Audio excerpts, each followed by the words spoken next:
right, I'm Rita Cook. And I'm Tommy Scott. And this is ECP-TV. All right, so we had a good conversation before we got started on the show today, and we're going to talk really, I don't know, do we want to start with all the stuff that's going on and then just head right into the conversation we want to have about COVID-19, because that's on everybody's mind again, as usual, every day. Every day. I mean, okay, we'll start by just saying a few things that happened last week. The golf course in Ferris, is it open back up? Yeah, I think it's open back up. We did a story on it. It was just another one of the things that happens with this COVID-19 situation where nobody knows what's going on. And it's like this time people really don't know what's going on, and they really are seeking each other's help. That's one thing, like nobody's being arrogant about it, I think. Nobody, it's election time. Okay. And nobody wants to be responsible for pissing a bunch of Nobody wants to be responsible for losing that position. That's right. So you have hard decisions to be made by people. We haven't had I guess you could say, a major. We've been affected about it in Ellis County. Right. Now we haven't had a lot in Ferris, but at the same time, that doesn't mean you can. Well, so right now too, the numbers are completely skewed because I still can't figure out how that's happening. Because okay, I talked to Judge Little's office, Ellis County Judge Little's office yesterday, and they're waiting for the numbers to come back from the state. There is an assisted living facility in Waxahachie that has numbers that are totally different than what we're getting from Ellis County. Now, I don't think it's anybody's fault that the numbers are maybe not accurate, but when I read that 4 people died today in Ellis County of COVID-19, questions I want to know. Did they really die of it, or did they have it and they got something else killed them, or they had underlying conditions? When did they die? Dallas, I talked to Judge Schenken's office yesterday, and then I got a response back today, and I said all kinds of questions. What are the medical examiners? What does the medical examiner say? And they said, well, we're just doing the same thing that New York does. That's not an answer. So I'm not happy with those answers, you know? And I understand that too, because when you become city leaders and you want information, people ask you for it, and if you can't give it straight, you kind of ignore it or you bypass it because you don't want it to be a lie. Number one. Then you say, I'm going to go get the answer, and I'm going to bring it back to you. Are you going to get the answer? See, well, you're going to try, I hope. Yeah, but are you going to get the correct answer? That's a good point. That's what we're looking for. Because the answer to the answer to the answer is really somebody's got the answer. It's like, okay, somebody comes in and say, hey, the governor says do this. And he told the judge to do this. Right. And then the judge comes down and say, hey, you do this. And okay, well, if he gave you the order, why don't you just put it in place? Well, now you got another person over here that's maybe the sheriff or whatever and goes, well, no, it's okay for you to do it. Well, see, now we getting mixed up here. Right. Then when it gets over here to us about the golf course, when they get down to the golf course, it gets settled at the golf course, and it's done. Right. But don't send us a message or rule to be done, and you're not on board with it all the way. But I don't think it was the sheriff's office that did that. I think it was the emergency management coordinator regarding we're talking about the Ferris golf course. Because there were a lot of different people out there. That's what I'm saying. They had a lot of different pieces of information. Yeah, but that did open back up. And I think in a way, like us making a big deal about it did kind of help figure out what was going on, at least in our area, Dallas and Ellis County. Now, there was a peaceful protest on Friday. It was called the Honk-a-thon, and it was basically all around Texas. People went to the courthouses in their county seat and drove around honking and just saying open Texas. And I did speak with Judge Little about that, and he is also on board with that, as is Precinct 3, Paul Perry, the commissioner. Okay, speaking on that, that's fine. As long as everything stays killed. You know what I'm saying? But you're not going to know. Well, okay, wait a minute now. If you have an outbreak. Right. And it starts to go spiral on you. Yeah. Don't get mad and get all impatient because you asked for this. Right. Okay? Well, now, you got people want to prevent it.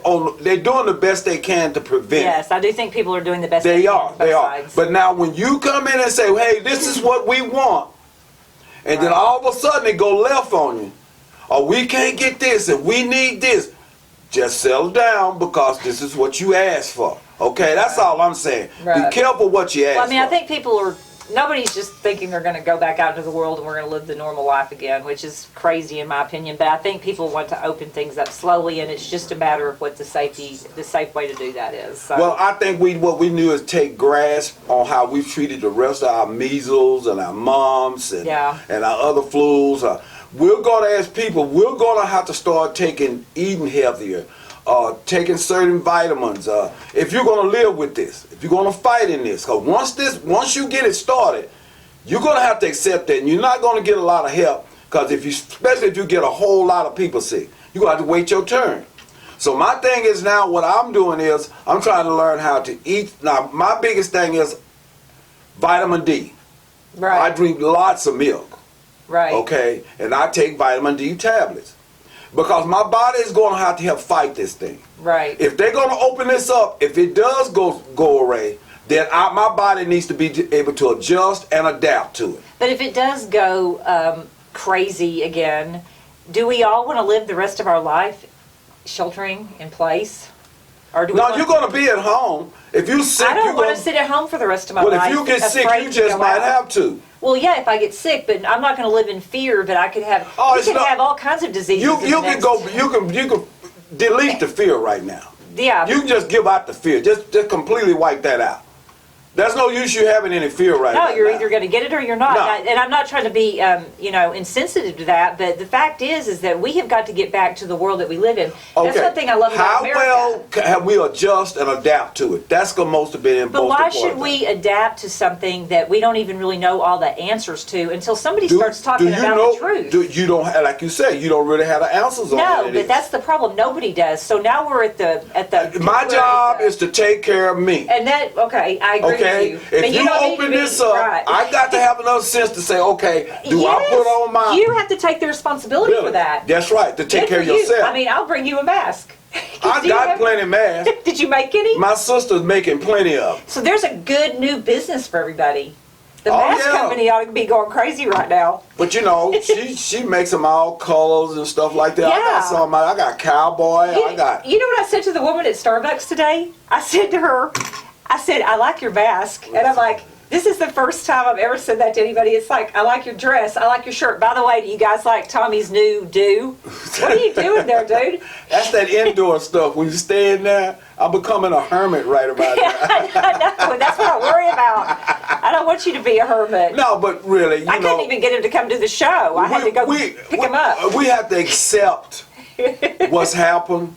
Exactly. And we have to comply to what we have to do for our needs to survive. As individuals. As an individual. If I'm stupid enough to go out and let people cough on me, then I have got to take that responsibility. That's the problem we've got going on right now. Nobody wants to take responsibility for their actions. Exactly. And we have 2 minutes. I love this conversation. Okay, let's go really quick. Wilmer had got a good proclamation out last week. It's Telecommunicators Week, and that was last week. I think you guys had Telecommunicators Week too. It was because telecommunications is a major big deal if you're having an emergency.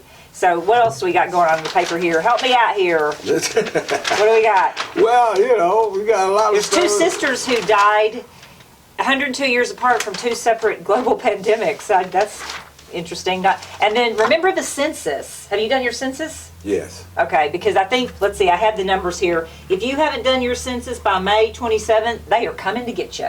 They're coming to your house to try to, remember the census people that walk around? They used to do that. I think they still do, but of course COVID-19 has stopped that. Okay, whatever. Ferris Brick card. Have you used your Ferris Brick card? Yes. What'd you buy?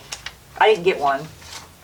Well, you use to support, the city. Oh, and by the way, we've added something new to the paper. This was the shows we did last week. And there's you right here. And you can hit on this, you can use your phone and put it over this little square. And I know my social media guy would tell me, social media guy, what's this little square called? QR code. QR code. You can put your phone over the QR code and you can go right to this show. Click on the banner. Look on the banner. And with the poll, what's the poll? The poll is how many people think we should reopen Ellis County within the next 2 weeks? That's the poll. So subscribe and like us. We love you guys. Thank you. We're No Time. I'm Rita Cook. And I'm Tommy Scott. And we are ECP-TV. Thank you.